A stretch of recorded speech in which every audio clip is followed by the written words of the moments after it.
Hello everyone, আসসালামু আলাইকুম। Welcome back to my channel Limas recipe. আজ আমি আপনাদেরকে দেখাবো কিভাবে খুব সহজেই হাত দিয়ে হোমমেড ব্রেড ক্রাম্বস তৈরি করা যায় ব্রেড দিয়ে। সেই রেসিপিটি আপনাদের সাথে শেয়ার করব। তো এই জন্য প্রথমে আমি ব্রেডগুলোকে এভাবে ছোট ছোট টুকরা করে কেটে নিব একটা ছুরি দিয়ে। তো এভাবে কেটে নিলে একটু ব্রেড ক্রাম্বস তৈরি করতে সুবিধা হয়। তো ফ্রেন্ডস, আপনাদের যাদের বাসায় এখনও ব্লেন্ডার নাই, এই ভিডিওটি শুধুমাত্র তাদের জন্য এবং খুব সহজেই কিভাবে হাত দিয়ে মাত্র 2 মিনিটে ব্রেড ক্রাম্বস তৈরি করা যায় সেই রেসিপিটি আজকে আপনাদের সাথে আমি শেয়ার করতেছি। তো দেখুন, আমার ব্রেডগুলোকে কাটা প্রায় শেষের পথে।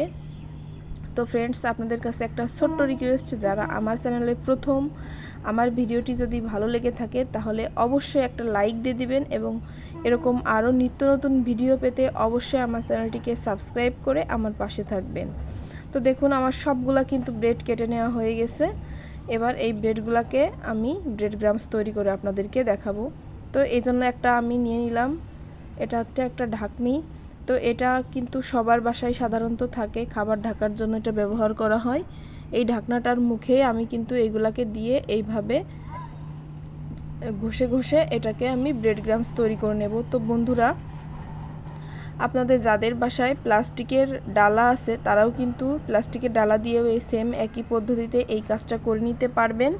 তো আরেকটা জিনিস আপনাদেরকে বলতে আমি ভুলে গেছি, তো এই ব্রেডগুলোকে ব্রেড ক্রাম্বস তৈরি করার আগে অবশ্যই ফ্যানের সামনে একটু দিয়ে রাখবেন, তাহলে কিন্তু ব্রেডগুলো একটু শক্ত হয়ে যাবে এবং ব্রেড ক্রাম্বসটা তৈরি করতে আরও কম সময় লাগবে। তো দেখুন, আমার ব্রেড ক্রাম্বসগুলো অনেকটা তৈরি করা হয়ে গেছে, বাকিগুলো আমি ঢেলে নিয়েছি।